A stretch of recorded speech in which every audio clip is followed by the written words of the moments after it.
सरकार संविधान को माथे से लगाने की बात करती है और कहती है कि कांग्रेस ने संविधान को सबसे ज्यादा बदला।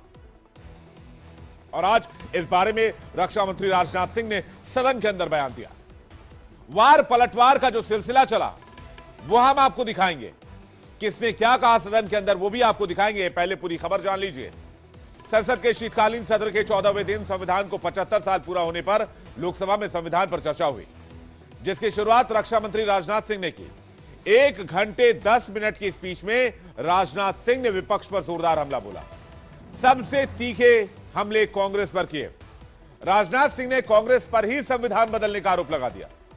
अपने स्वार्थ के लिए कांग्रेस पर चुनी हुई सरकारों को गिराने की बात कही और कहा कि कांग्रेस ने इमरजेंसी के जरिए संविधान को नुकसान पहुंचाने की कोशिश की। संसद में राजनाथ सिंह का जो तेवर नजर आया वो तेवर बहुत कम मौके पर देखने को मिलता है।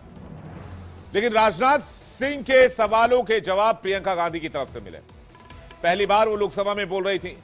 प्रियंका गांधी ने अपने 31 मिनट के भाषण में कांग्रेस को डिफेंड करती नजर आई और कहा कि पहले की सरकारों ने क्या किया वो बताने का अब कोई मतलब नहीं, अभी की सरकार ने क्या किया वो जनता को बताइए। यानी लोकसभा की कार्यवाही में वार पलटवार का जो दौर चला उसकी चर्चा सियासी गलियारों में खूब हो रही है।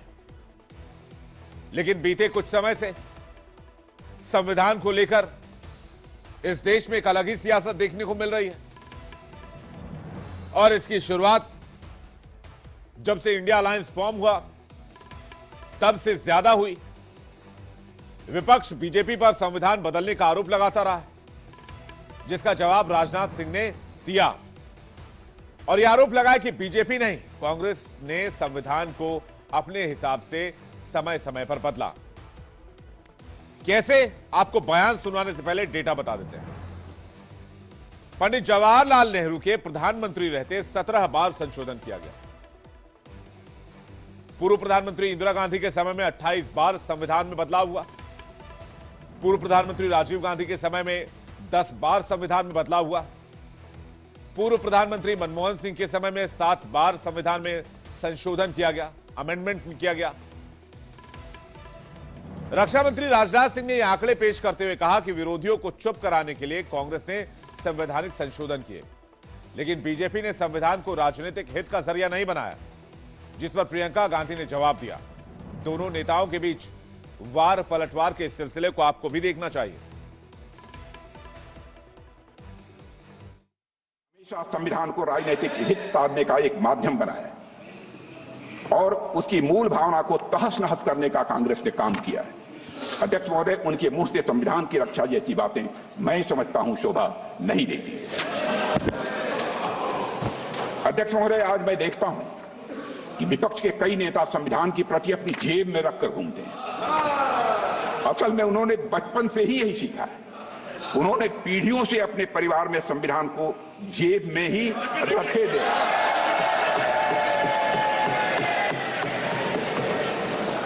लेकिन अध्यक्ष महोदय, भारतीय जनता पार्टी संविधान को सिर माथे पर लगाती है। कांग्रेस ने सिर्फ संविधान संशोधन ही नहीं किया है, बल्कि मेरा आरोप है दुर्भावना के साथ साथ धीरे धीरे संविधान को बदलने का प्रयास किया। पंडित जवाहरलाल जी नेहरू जब प्रधानमंत्री थे तो लगभग 17 बार संविधान में बदलाव किया गया। श्रीमती इंदिरा गांधी जी के समय पर लगभग 28 बार संविधान में बदलाव किया गया। श्री राजीव गांधी के समय पर लगभग 10 बार संविधान में बदलाव किया गया। मनमोहन सिंह जी के समय लगभग 7 बार संविधान में बदलाव किया गया। कांग्रेस सरकारों द्वारा किए गए अधिकांश संवैधानिक संशोधन या तो विरोधियों और आलोचकों को चुप कराने के लिए किए गए या तो गलत नीतियों को लागू करने के लिए किए गए। अध्यक्ष महोदय, हमारे संविधान ने आर्थिक न्याय की नींव डाली, किसानों, गरीबों और को जमीन बांटी, भूमि सुधार किया, जिसका नाम लेने से कभी कभी आप झिझकते हैं और कभी कभी उनका नाम धड़ाधड़ इस्तेमाल किया जाता है अपने आप को बचाने के लिए। उन्होंने HAL, BHEL, SAL, GAIL, ONGC, NTPC, railways, IIT, IIM, oil refinery, तमाम तमाम पीएसयू बनाए। अध्यक्ष महोदय, उनका नाम पुस्तकों से मिटाया जा सकता है, उनका नाम भाषणों से मिटाया जा सकता है, लेकिन जो उनकी भूमिका रही इस देश की आजादी के लिए और इस देश के निर्माण के लिए, वो इस देश में से कभी मिटाया नहीं जा सकता। वहीं रक्षा मंत्री राजनाथ सिंह ने इंदिरा गांधी को लेकर भी कांग्रेस पर तीखा हमला किया और कहा कि कांग्रेस नेताओं ने संविधान से ज्यादा सत्ता और अपने स्वार्थों को ऊपर रखा, चुनी हुई सरकारों को गिराया, जिस पर प्रियंका गांधी ने पलटवार करते हुए इशारों में ईवीएम पर ठीकरा फोड़ा और कहा कि बैलेट पेपर से चुनाव करा लीजिए, दूध का दूध और पानी का पानी हो जाएगा। 1973 में 3 सीनियर मोस्ट जजेस को सुपरसीड करने के फैसले से तत्कालीन राष्ट्रपति श्री बीबी गिरी जी सहमत नहीं थे, पर तत्कालीन प्रधानमंत्री ने अपनी जिद, हट और राजनीतिक दंभ के कारण राष्ट्रपति के पद का सम्मान नहीं किया। आज संविधान के तथाकथित हितैषी ये भूल जाते हैं कि श्रीमती इंदिरा गांधी ने 50 बार आर्टिकल 356 का दुरुपयोग करके चुनी हुई सरकारों को गिराने का काम किया। इस सरकार ने आर्थिक न्याय की भी सुरक्षा कवच तोड़ दिया है। राजनीतिक न्याय की जब बात होती है, मेरे सत्ता पक्ष के साथी आज खड़े हुए और तमाम गिनती करने लग गए कि ऐसा हुआ वैसा हुआ, 1975 में जो हुआ, तो सीख लीजिए ना, आप भी सीख लीजिए, आप भी अपनी गलतियों के लिए माफी मांग लीजिए, आप भी बैलेट पे चुनाव कर लीजिए, आप भी बैलेट पे चुनाव कर लीजिए, दूध का दूध पानी का पानी हो जाएगा।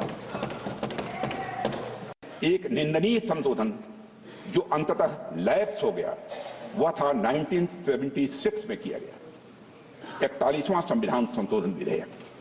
इस संशोधन का उद्देश्य, मैं सदन का ध्यान आकर्षित करना चाहता हूं अध्यक्ष महोदय, इस संशोधन का उद्देश्य प्रधानमंत्री, राज्यपाल और राष्ट्रपति को पद ग्रहण करने से पहले उनके कार्यकाल के दौरान किए गए सभी कार्यों के लिए आपराधिक जो है मुकदमों से इम्यूनिटी प्रदान करना, चाहे जो भी अपराध किए सब क्षम्य थे।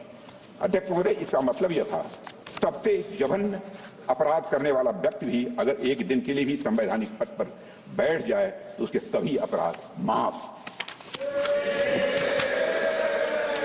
कैसे देश माफ कर सकता है?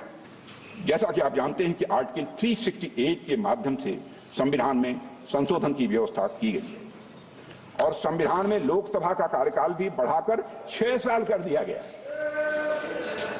अध्यक्ष महोदय, क्या यह पूरे संविधान को एक तानाशाह के उद्देश्यों की पूर्ति का एक माध्यम मात्र बनाने का यह षड्यंत्र नहीं था? क्या यह सब जनता को फिर से प्रजा बनाने की यह साजिश नहीं थी? अध्यक्ष महोदय, आज उसी पार्टी के लोग संविधान का इस्तेमाल दुष्प्रचार के लिए कर रहे हैं। आज जनता को सच बोलने से डराया जाता है, धमकाया जाता है।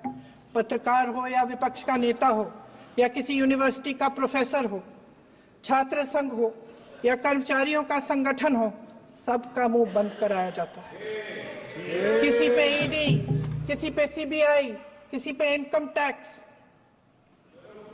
फर्जी मुकदमे लगवाए जाते हैं, जेल में डाल दिया जाता है, विपक्षी नेताओं को जेल में डाल दिया जाता है, उनको सताया जाता है। किसी को नहीं छोड़ा इस सरकार ने। इन्होंने देश का पूरा माहौल भय से भर दिया है। इनकी मीडिया की मशीन झूठ फैलाती है, तरह तरह के आरोप लगाती है और शायद वह भी भय में ही है। महोदय, मैं इस सदन को याद दिलाना चाहती हूं कि ऐसा डर का माहौल देश में अंग्रेजों के राज में था।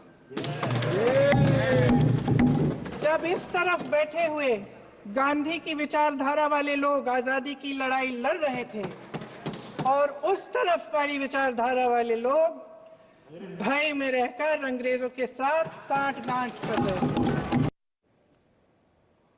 अच्छा, सदन में संविधान पर चर्चा हो रही है, होनी भी चाहिए।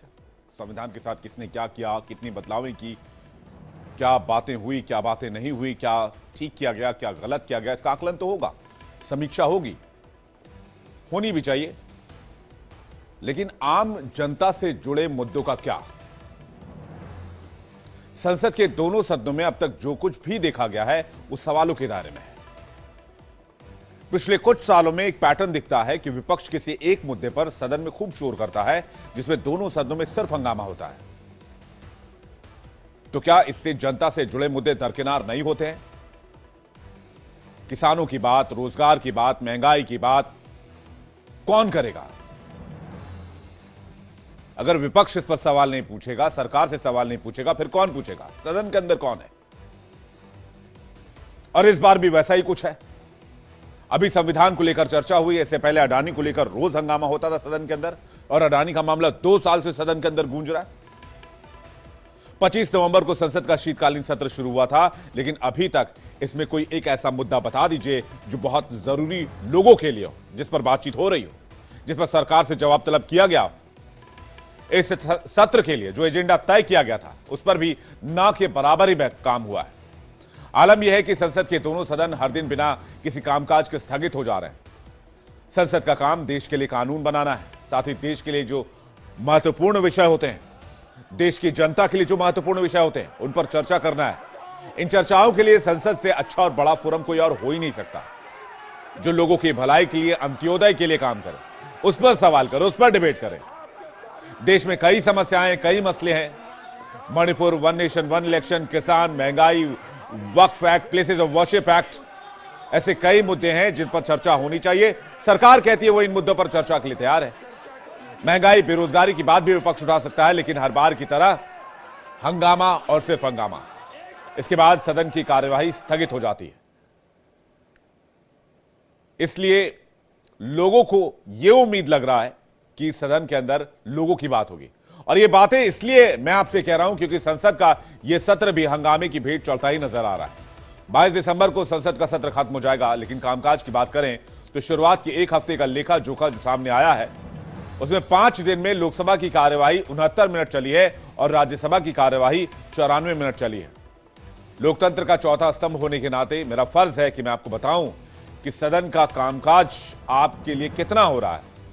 संविधान पर चर्चा वाले दिन भी सदन में कार्यवाही हंगामे की वजह से स्थगित की गई और कामकाज रोकना पड़ा।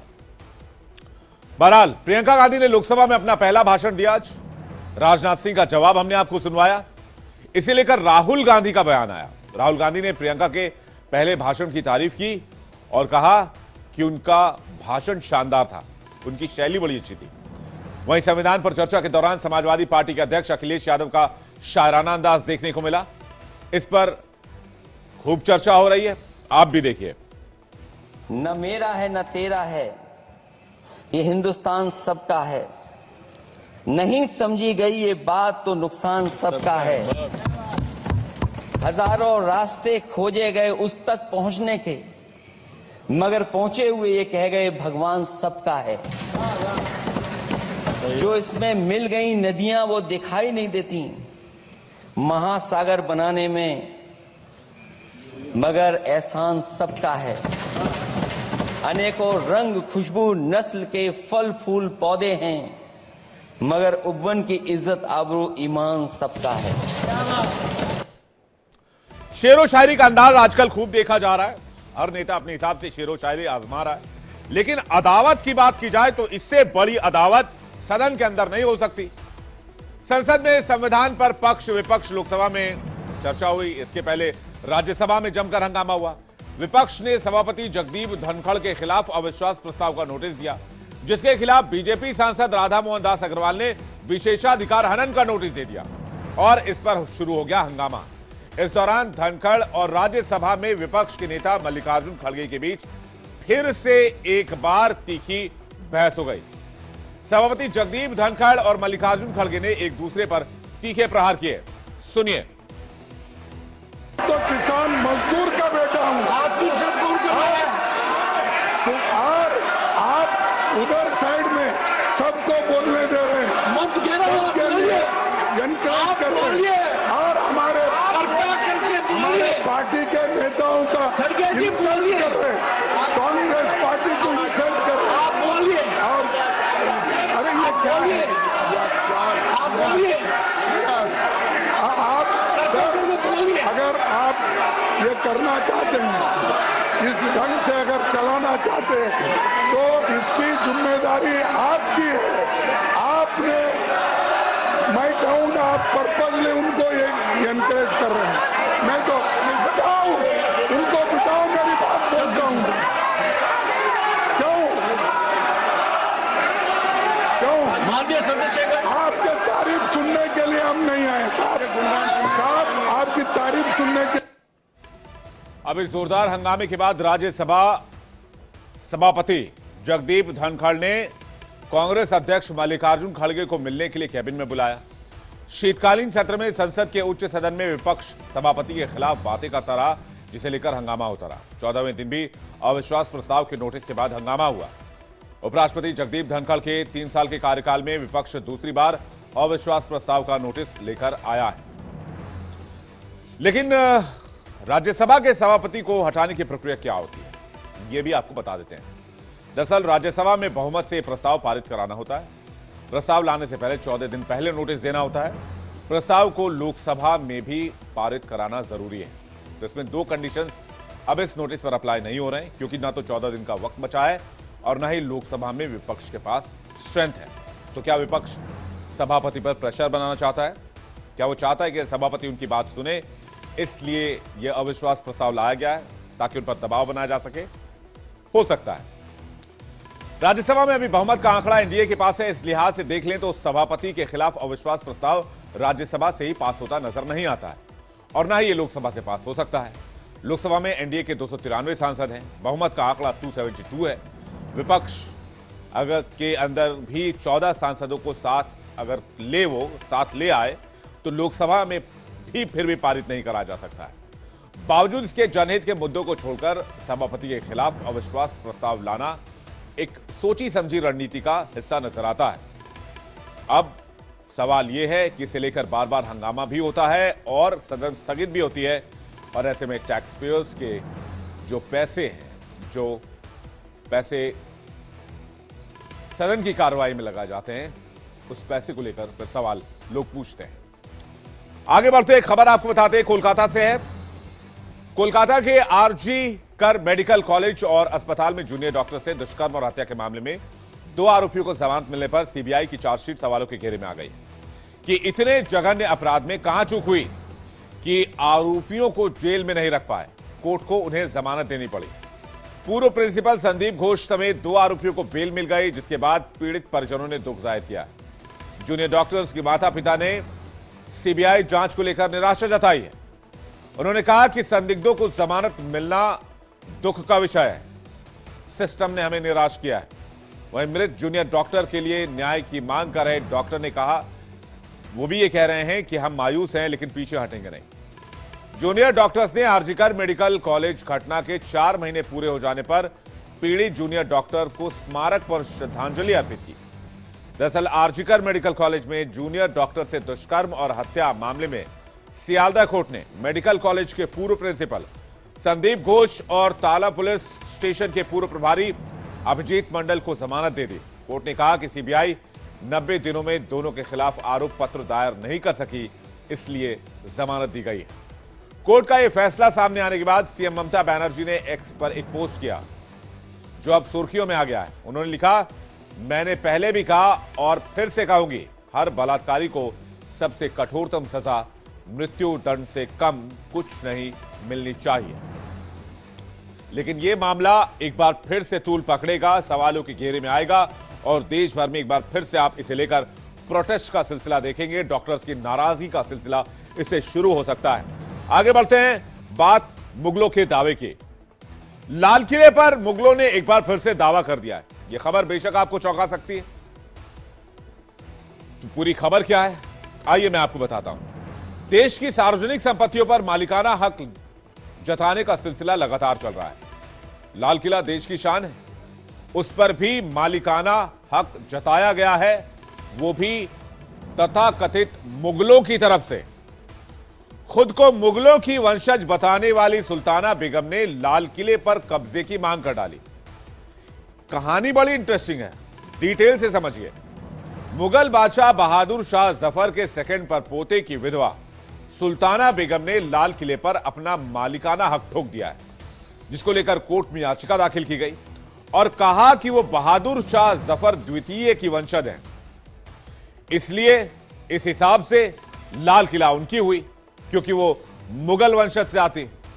इस दावे को दिसंबर 2021 में कोर्ट ने खारिज कर दिया था। उस याचिका में कहा गया था कि ब्रिटिश ईस्ट इंडिया कंपनी ने लाल किले पर अवैध रूप से कब्जा किया था। याचिका खारिज होने के बाद करीब 2.5 साल बाद दिल्ली हाई कोर्ट में फिर से अपील की गई और लाल किले पर सुल्ताना बेगम ने फिर से मालिकाना हक जताया, जिस पर कोर्ट ने नाराजगी दिखाते हुए इसे खारिज कर दिया। याचिका में केंद्र सरकार को लाल किला सौंपने या पर्याप्त मुआवजा देने का निर्देश देने की मांग की गई थी।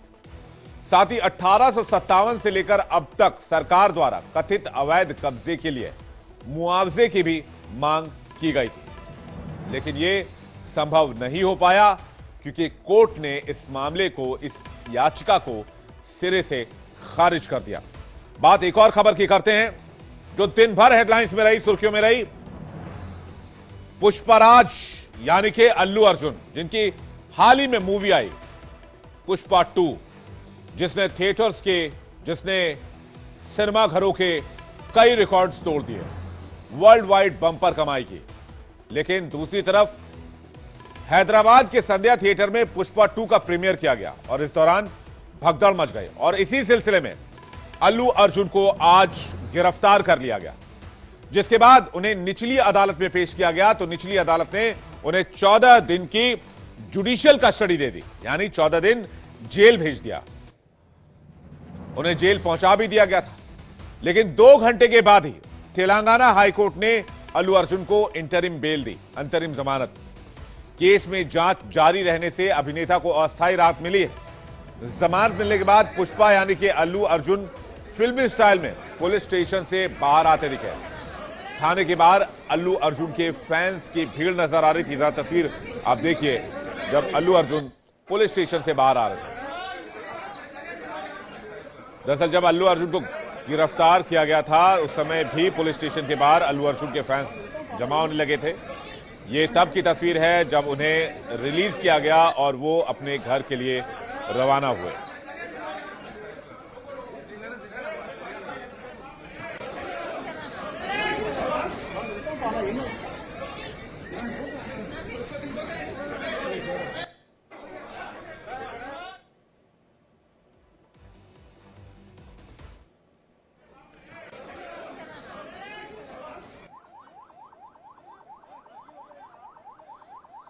हाँ, तो आपको बता दें कि इस मामले में एक और डेवलपमेंट है, अंदर की खबर। कुछ लोग ये भी बताते हैं, कुछ राजनीतिक गलियारों में चर्चा ये भी है कि ये राजनीति से प्रेरित मामला हो सकता है, क्योंकि केंद्रीय मंत्री की तरफ से इस मामले पर रिएक्शन आया है। जी किशन रेड्डी ने एक्स हैंडल पर पोस्ट करके लिखा ये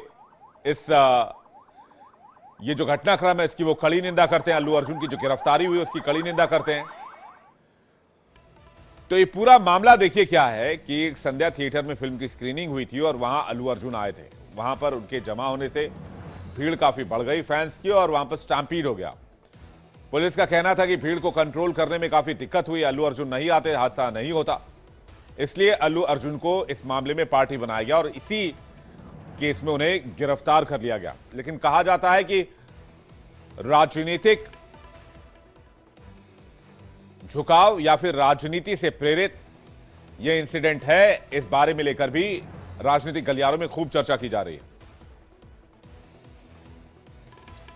इसी के साथ वक्त एक ब्रेक का। इंडिया बुल रहा में फिलहाल इतना ही। फौरन लौट रहे हैं, देखते रहे इंडिया डेली।